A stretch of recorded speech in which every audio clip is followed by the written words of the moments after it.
പ്രിയ പ്രേക്ഷകർക്ക് സീരിയൽ ന്യൂസിലേക്ക് സ്വാഗതം. കൂടുതൽ സീരിയൽ ന്യൂസുകൾ അതിവേഗം ലഭിക്കുന്നതിന് ഈ ചാനൽ മറക്കാതെ സബ്സ്ക്രൈബ് ചെയ്യുക. ബെൽ ഐക്കൺ ക്ലിക്ക് ചെയ്യാൻ മറക്കരുത്. Do like, share and subscribe.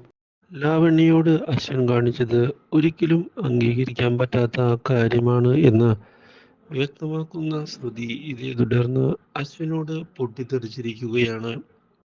പക്ഷേ ഇതെല്ലാം കേൾക്കുന്ന അശ്വിൻ താൻ ഒരിക്കലും ലാവണ്യയെ സ്നേഹിച്ചിരുന്നില്ല എന്ന് തുറന്നു പറയുകയും ഇത് തനിക്കൊരു ഡീലായിരുന്നു എന്ന് അറിയിക്കുകയും ചെയ്യുന്നു.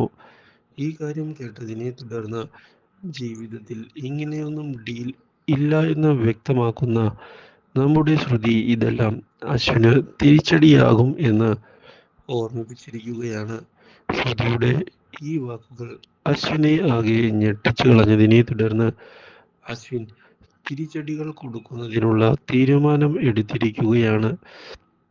ഇതേസമയം താൻ തൻ്റെ വിവാഹത്തിൻ്റെ ഭാഗമായി ഇവിടെ നിന്ന് ലീവ് എടുത്തു പോവുകയാണ് എന്ന് വ്യക്തമാക്കുകയും ഇനി ചിലപ്പോൾ തിരിച്ചു വരികയില്ല എന്ന് പറയുകയും ചെയ്യുന്നു. ശ്രുതിയുടെ ഈ വാക്കുകൾ കേട്ടതിനെ തുടർന്ന് അശ്വിനാകെ തകർന്നു പോയിരിക്കുകയാണ്.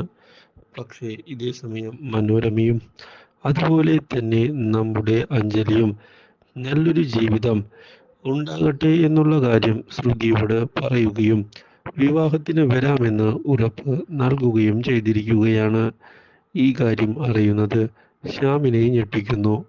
Do like, share and subscribe.